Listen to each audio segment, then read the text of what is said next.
Hello friends, आज के video में हम देखेंगे होम साइंस पेपर 2 का मॉक टेस्ट नंबर 19।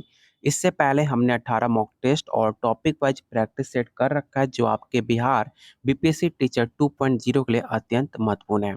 और आप लोग के लिए 30 प्रैक्टिस सेट टॉपिक वाइज आपको दिया जा रहा है सिर्फ 101 रुपये में। अगर आप ज़्यादा डिटेल में पढ़ना चाहते हो, आपने तैयारी में कोई कमी नहीं करना चाहते हो, तो आप लोग के लिए topic wise theory, one liner fact और प्रीवियस ईयर क्वेश्चन आपके सारे स्टेट के जितने आपके पूरा ऑल इंडिया स्टेट क्वेश्चन आपका हुआ है होम साइंस पेपर 2 का, वो सारे क्वेश्चन आपको दिया जाएगा टॉपिक वाइज थ्योरी पीडीएफ में। अगर आप दोनों लेते हो, दोनों लेने के लिए आपको सिर्फ 201 रुपये पे करना पड़ेगा, जिसमें आपको मॉक टेस्ट जो अभी आपको कराया जा रहा है वो सारे पीडीएफ आपको फ्री में दिया जाएगा। लेने के लिए आप मुझे इस नंबर पे आप व्हाट्सअप कर सकते हो। और जिन्होंने पहले से प्रैक्टिस सेट ले रखा हुआ है 101 रुपये में, अगर उन्हें टॉपिक वाइज थ्योरी पीडीएफ और मॉक टेस्ट चाहिए तो उन्हें एक्स्ट्रा 100 रुपये का भुगतान करना होगा, जो आप इस नंबर पे आप मुझे व्हाट्सअप कर सकते हो या इस वीडियो के कमेंट बॉक्स में आप कमेंट भी कर सकते हैं। चलिए शुरू करते हैं आज का पहला क्वेश्चन।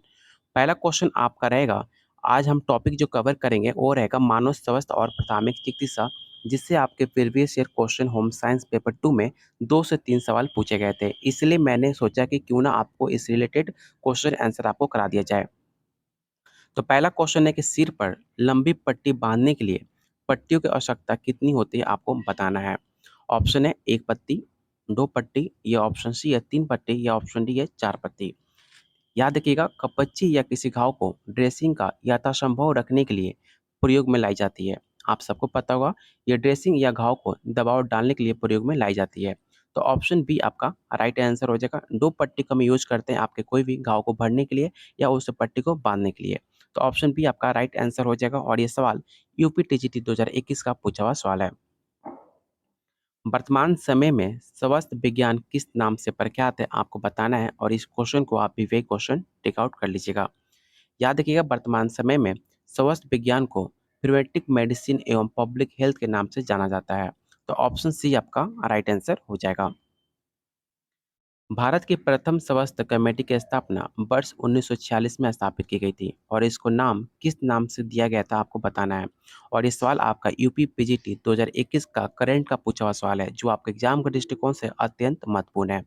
और याद रखिएगा, भारत की प्रथम स्वास्थ्य कमेटी की स्थापना 1946 में स्थापित की गई थी, और इसका नाम जो था भोर कमेटी रखा गया था, जिसका उद्देश्य था स्वास्थ्य की सिचुएशन को और संगठन के संबंध में तत्काल मौजूद सर्वेक्षण करना। तो ऑप्शन सी आपका राइट आंसर हो जाएगा। चलते हैं क्वेश्चन 4 पर। क्वेश्चन 4 कह रहा है कि इस प्रकार की हड्डी टूट में एक अपरिपक्व हड्डी में विभाजन होता है, और ये आमतौर पर बच्चों में होता है।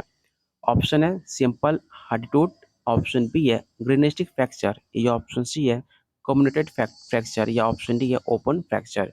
और ये सवाल आप देख सकते हैं हरियाणा पीजीटी 2020 का पूछा हुआ सवाल है, जो आपके एग्जाम में काफ़ी ज़्यादा हेल्पफुल होगा। और इसका राइट आंसर ऑप्शन आपका बी हो जाएगा।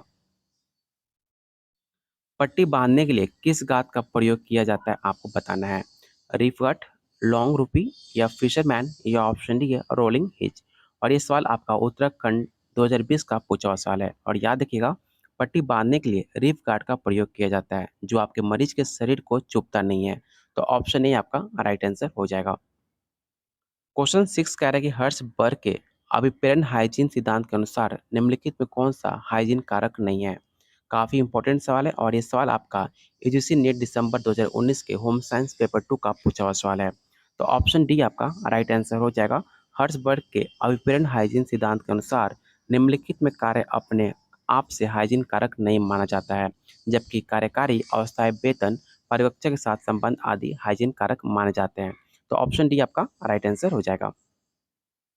क्वेश्चन 7 कह रहे हैं कि आईपीवी त्वचा के नीचे से दिया जाता है। जो आईपीवी का परिवर्णी क्या है, आपको बताना है कि इसका फुल फॉर्म क्या होता है आईपीवी का। तो इसका राइट आंसर ऑप्शन आपका बी हो जाएगा। इसे आप जरूर याद रखिएगा। क्वेश्चन 8 कह रहा है कि अगर किसी व्यक्ति को अचानक रासायनिक दाह हो जाता है तो उसे तुरंत क्या किया जाना चाहिए, आपको बताना है। और ये सवाल आपका झारखंड का पूछा हुआ सवाल है। आपको जो आज का मॉक टेस्ट कराया जा रहा है, ये सारे क्वेश्चन आपको प्रीवियस ईयर क्वेश्चन है, जो आपके एग्जाम में बार बार रिपीट होते रहते हैं।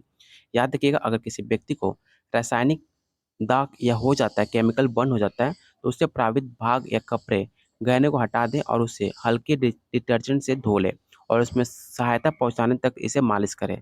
दर्द होने पर दर्द निवारक जैसे ट्राइफोवन या एसिनोफोल ले सकते हैं। तो ऑप्शन आपका ए राइट आंसर होगा, इसे आप जरूर याद रखिएगा। मानव दूध में प्रमुख हीमोग्लोबिन निम्न में कौन सा होता है आपको बताना है और इस क्वेश्चन को आप वे क्वेश्चन टेक आउट कर लीजिएगा। इसका राइट आंसर ऑप्शन आपका बी हो जाएगा। आईजीए आपके मानव दूध में काफी प्रमुख माना जाता है। तो ऑप्शन ए आपका राइट आंसर हो जाएगा। सांप द्वारा काटे हुए पीड़ित व्यक्ति की देखभाल करते समय किस बात से बचा जाना चाहिए आपको बताना है। तो जब अगर सांप आपको काट लेता है तो उसे पीड़ित व्यक्ति की देखभाल करने के समय काटे हुए भाग को स्थिर रखना और दिल के नीचे रखना चाहिए। सर्प के काटने पर तुरंत डॉक्टर को बुलाना चाहिए और डॉक्टर के आने तक जहर को शरीर में और फैलने से रोकना चाहिए, जो आपके प्रयत्न कर सकते हैं और इसका राइट आंसर ऑप्शन आपका बी हो जाएगा। अगला क्वेश्चन कह रहा है कि मिठाइन विषाक्तता के उपचार के लिए निम्नलिखित में क्या प्रयुक्त किया जाना चाहिए। तो इसका राइट आंसर ऑप्शन आपका बी हो जाएगा। इथाइल अल्कोहल को प्रयोग करना चाहिए आपके मिठाइल विषाक्तता को उपचार के लिए। तो ऑप्शन ए आपका राइट आंसर हो जाएगा।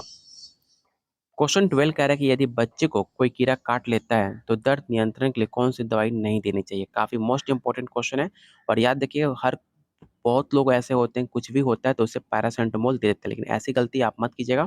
उस टाइम आपको पैरासेटामोल नहीं देना चाहिए और आपसे पूछा गया है नहीं कौन सी दवा नहीं देनी चाहिए। तो ऑप्शन बी आपका राइट आंसर हो जाएगा और इस सवाल आपका डी टी में पूछा जा चुका है। क्वेश्चन 13 कह रहा है कि एनआरएचएम कार्यक्रम किस विभाग से संबंधित है आपको बताना है और इस क्वेश्चन को most important question take out कर लीजिएगा और याद रखिएगा, एनआरएचएम कार्यक्रम आपके स्वास्थ्य विभाग से संबंधित है। तो ऑप्शन बी आपका राइट आंसर हो जाएगा। पीएएम का प्रथम सूचक कौन सा है। तो पीएम का प्रथम सूचक आयु अनुसार वजन कम होता है। तो ऑप्शन ए आपका राइट आंसर होगा और गलती से आप डी टिक आउट मत कीजिएगा, नहीं तो आपका एक नंबर फ्री में चला जाएगा अगर आप लालच करते हो all of the above tick out करने में। तो और ये सवाल आपका यूपीएलटी 2019 का पूछा हुआ सवाल है। ऑप्शन ए आपका राइट आंसर हो जाएगा। 5 वर्ष से अधिक आयु वाले बच्चों को कृत्रिम श्वसन की कौन सी विधि दी जाती है आपको बताना है। याद रखिएगा, 5 वर्ष से अधिक आयु वाले बच्चे को कृत्रिम श्वसन को शेफर विधि दी जाती है। इस विधि से सर्वप्रथम व्यक्ति को कोट आदि वस्त्र उतार दिए जाते हैं और रोगी को पेट से बल लिटाकर सिर एक करवट की ओर रखा जाता है। तो ऑप्शन ए आपका राइट आंसर हो जाएगा। कार्यक्षमता तथा कार्य की आवश्यकताओं के बीच जितना अधिक सामंजस्य होगा आपको बताना है इसका राइट आंसर क्या हो जाएगा। तो इसका राइट आंसर ऑप्शन आपका बी होगा।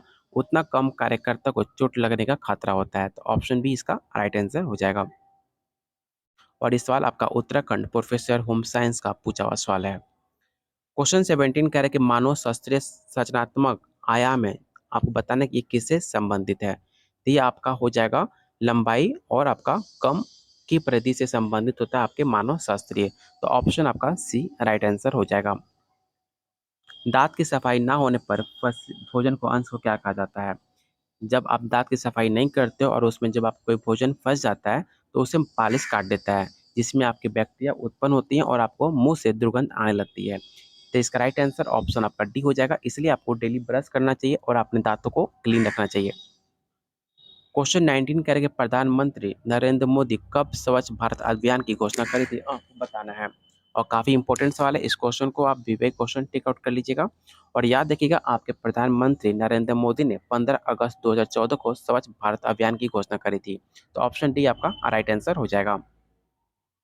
स्वास्थ्य शिक्षा और शारीरिक शिक्षा का प्रमुख उद्देश्य क्या है। काफ़ी इजी सवाल है, आप सबको पता होगा कि आपका सामाजिक आदतों एवं अभिवृत्तियां हेतु आपके मुख्य उद्देश्य माना जाता है स्वास्थ्य शिक्षा और शारीरिक शिक्षा का। तो ऑप्शन सी आपका राइट आंसर हो जाएगा। क्वेश्चन 21 कह रहा है कि प्रारंभिक स्वास्थ्य केंद्र की आवश्यकता को सर्वप्रथम किसने प्रस्तुत करा था। ये सवाल आपका टीजीटी और जीआईसी 2000 बिहार का पूछा हुआ सवाल है। बिहार आपका 2011 में पूछा था और आपका गुजरात जो है 2017 में पूछा गया था। इसका राइट आंसर ऑप्शन आपका डी हो जाएगा। भोर कमेटी आपके प्रारंभिक स्वास्थ्य केंद्र की आवश्यकता का सर्वप्रथम प्रस्तुत किया था। तो ऑप्शन डी आपका राइट आंसर हो जाएगा। क्वेश्चन 22 कह रहा है कि एनआरएचएम का पूरा नाम क्या है। आपको बताना है कि एनआरएचएम का फुल फॉर्म क्या होता है और इस सवाल आप देख सकते हो उत्तराखंड प्रवक्ता प्रोफेसर एग्जाम और मार्च 2014-15 में पूछा जा चुका है, जो आपके होम साइंस पेपर 2 के अकॉर्डिंग काफ़ी इंपॉर्टेंट है। और याद रखिएगा NRHM का full form national rural health mission के नाम से जाना जाता है। तो ऑप्शन सी आपका राइट आंसर हो जाएगा, जिसकी स्थापना 2005 में की गई थी। इसे भी आप जरूर याद रखिएगा। क्वेश्चन 23 कह रहे हैं कि स्वस्थ संपूर्ण शारीरिक, मानसिक एवं सामाजिक स्वास्थ्य की मात्र रोग का अभाव अथवा सुरक्षात्मक नहीं है, ऐसे किसने परिभाषित किया था, आपको बताना है। तो इसका राइट आंसर ऑप्शन आपका ए हो जाएगा। WHO द्वारा ये आपके परिभाषित किया गया था, जो ये आपके उत्तराखंड और आपका GIC प्रवक्ता एग्जाम में पूछा जा चुका है आपके होम साइंस पेपर 2 में। क्वेश्चन 24 कह रहा है कि स्वस्थ शिक्षा की विधियां कौन कौन सी होती हैं। याद रखिएगा, सामान्य रूप से जो देखने में हष्ट पुष्ट दिखाई दे उसे स्वस्थ समझा जाता है। ऐसा माना जाता है कि अच्छे स्वास्थ्य वाला व्यक्ति प्राय किसी रोग से ग्रसित नहीं होता है। तो ऑप्शन आपका डी राइट आंसर हो जाएगा, option D all of the above. Question 25 कह रहे हैं कि डैश ये बैंडेज में उपयोग किया जाता है। आपको बताना है कि इन चार ऑप्शन में कौन सा ऐसा ऑप्शन है जो बैंडेज में यूज किया जाता है। तो जो आपका गॉज होता है वो आपके बैंडेज में यूज किया जाता है। तो ऑप्शन बी आपका राइट आंसर हो जाएगा। और ये सवाल आपका Madhya Pradesh PhD home science paper 2 का पूछा हुआ सवाल है। तो ऑप्शन बी आपका राइट आंसर हो जाएगा। क्वेश्चन 26 कह रहे हैं कि national institute for visually handicap राष्ट्रीय दृष्टिबाधित स्थान कहाँ पर है। दिल्ली, देहरादून, मुंबई या ऑप्शन डी है कोलकाता। तो आप सबको पता होगा, ऑप्शन बी आपका राइट आंसर हो जाएगा। वर्ल्ड एड्स डे हम कब सेलिब्रेट करते हैं? 24 मार्च, 16 अक्टूबर, 1 दिसंबर, 24 दिसंबर। तो काफ़ी इजी सवाल है, आप सबको पता होगा। एड्स डेज जो है आपको 1 दिसंबर को मनाया जाता है। और इस क्वेश्चन को आप विवेक क्वेश्चन टिक आउट कर लीजिएगा, क्योंकि आपका जो एग्जाम का क्वेश्चन जो आपका एग्जाम होने वाला है वो आपका दिसंबर में होगा। और जितने आपके इंपॉर्टेंट पॉइंट हैं, जितने आपके इंपॉर्टेंट डे हैं जो आपको दिसंबर में सेलिब्रेट किया जाता है, वो सारे आप डे को याद कर लीजिएगा, जिसमें आपका एट्स एट्स डे जो है आपका 1 दिसंबर को मनाते हैं। इसे भी आप जरूर याद रखिएगा। क्वेश्चन 28 आपको सूची 1 और सूची 2 दिया गया है, इसमें आपको सही मिलान करना है। तो चलिए हम इसका सही मिलान कर लेते हैं। पहला आपका कह रहा है कि NREGA किससे संबंधित है, आपको बताना है। तो इसका आपका वातावरण से संबंधित है, तो नहीं, इसका रोजगार से संबंधित है। आपका NREG है जो आपके रोजगार से संबंधित है। और ऑप्शन बी जो है NRHM, ये आपका स्वास्थ्य से संबंधित है। और आपका TSC आपके स्वच्छता से संबंधित है। और आपका लास्ट में जो है ICDS आपके बाल स्वास्थ्य एवं पोषण से संबंधित है। इसका राइट आंसर ऑप्शन आपका बी हो जाएगा। और ये सवाल आपके UGC net home science paper 2012 का पूछा हुआ सवाल है, और यहाँ पर आपको सही मिलान करके दिया गया। इसका स्क्रीनशॉट आप जरूर रख सकते हैं, आपके एग्जाम के दृष्टिकोण से काफी महत्वपूर्ण है। अंतर्राष्ट्रीय साक्षरता दिवस निम्नलिखित में कौन से तारीख को मनाया जाता है, आपको बताना है। ये भी सवाल आपके एग्जाम के दृष्टिकोण से काफी महत्वपूर्ण है। और याद रखिएगा, 8 सितंबर को अंतर्राष्ट्रीय एजुकेशन दिवस के रूप में आप मनाते हो। तो ऑप्शन ए आपका राइट आंसर हो जाएगा। मानव विकास रिपोर्ट के अनुसार किसी भी देश में मानव विकास मापन का क्या आयाम होता है, आपको बताना है। चलिए ऑप्शन देख लेते हैं, ऑप्शन क्या कह रहा है। तो इसका राइट आंसर ऑप्शन आपका बी हो जाएगा। ए और सी डी तीनों आपका सही है। यहाँ पर आप देख सकते हैं कि मानव विकास रिपोर्ट, ह्यूमन डेवलपमेंट जो रिपोर्ट आता है, जो किसी भी देश मानव विकास के लिए निम्नलिखित आयाम है, आपको आपकी हैप्पीनेस और नॉलेज और आपका डिसेंट स्टैंडर्ड ऑफ लिविंग पे डिपेंड करता है। आपके ह्यूमन डेवलपमेंट रिपोर्ट इसी 3 आधार पर निकाला जाता है। इसे भी आप जरूर याद रखिएगा, आपके एग्जाम के दृष्टिकोण से काफी महत्वपूर्ण है। अगला क्वेश्चन आपको स्टेटमेंट और आपको रीजन दिया गया है। आपको बताना है कि इसमें स्टेटमेंट आपका रीजन सेटिस्फाई करता है कि नहीं करता। अभिकथन है कि जन स्वास्थ्य और पोषण कार्यक्रमों में शारीरिक क्रियाओं के लिए अधिक खुले स्थान बनाए जाने चाहिए, ताकि स्वास्थ्य को बढ़ावा दिया जा सके। और कारण है कि अधिक शारीरिक भार और मोटापा गैर संक्रमण रोगों को विकास को बढ़ावा देने का मुख्य कारण माना जाता है। तो बिल्कुल इसका जो राइट आंसर हो जाएगा आपका ऑप्शन सी हो जाएगा, क्योंकि आपका अभिकथन और आपका कारण दोनों सही हैं। तो ऑप्शन सी आपका राइट आंसर होना चाहिए। सॉरी, इसका राइट आंसर नहीं, चलो ऑप्शन आपका डी होगा। ए आर दोनों आपका सही है। मैंने आपका ऑप्शन गलत बोल दिया, लेकिन मैंने सही बोला था कि दोनों अभिकथन और आपका स्टेटमेंट दोनों सही है। तो इसका राइट आंसर ऑप्शन आपका डी हो जाएगा, आगे सी होगा। और ये सवाल आपका UGC नेट आपका होम साइंस पेपर 2 का 2018 का पूछा हुआ सवाल है। अगला क्वेश्चन कह रहा है कि बढ़ती उम्र के साथ शारीरिक कार्यों में होने वाले परिवर्तन निम्नलिखित माने जाते हैं। आपको बताना है इसका राइट आंसर क्या हो जाएगा। तो आपका सबसे पहले आपका जो है सार्कोपोनिया जो होता है, और आपका BMD की कमी, और आपका डिस्कोसिया जो होते हैं, आपके शारीरिक कार्य होने वाले परिवर्तन को निम्नलिखित माना जाता है। तो ऑप्शन बी आपका राइट आंसर हो जाएगा। इसे आप जरूर याद रखिएगा। यहाँ पर दिया गया, इसका स्क्रीनशॉट आप रख लीजिएगा, आपके एग्जाम के दृष्टिकोण से काफी महत्वपूर्ण है। और आज के मॉक टेस्ट में टोटल आपके 32 क्वेश्चन कराए गए जो आपके एग्जाम के दृष्टिकोण से काफ़ी महत्वपूर्ण थे। तो प्लीज़ वीडियो को लाइक, मैंने कहा भी नहीं आपको एक बार लाइक करने के लिए, तो प्लीज़ वीडियो को लाइक और शेयर करना बिल्कुल मत भूलिएगा। और अगर आपको प्रैक्टिस सेट और मॉक टेस्ट चाहिए तो आप इस नंबर पे आप मुझे व्हाट्सएप कर सकते हो, जो आपको सिर्फ ₹101 में और आपको 1 सेकंड में दिया जा रहा है।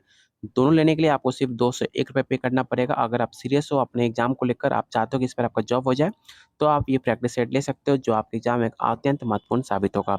लेने के लिए आप इस नंबर पे आप मुझे व्हाट्सएप कर सकते हो, जो आपका 7633961618 पे आप व्हाट्सएप कर सकते हैं। इस वीडियो के कमेंट बॉक्स में भी आप कमेंट कर सकते हो। चलिए बहुत जल्द मिलते हैं अगले क्लास में, तब तक प्लीज़ वीडियो को लाइक और शेयर कीजिएगा और जिन्होंने चैनल को सब्सक्राइब नहीं किया तो प्लीज़ आप लोगों से रिक्वेस्ट है चैनल को जरूर सब्सक्राइब कर लीजिएगा।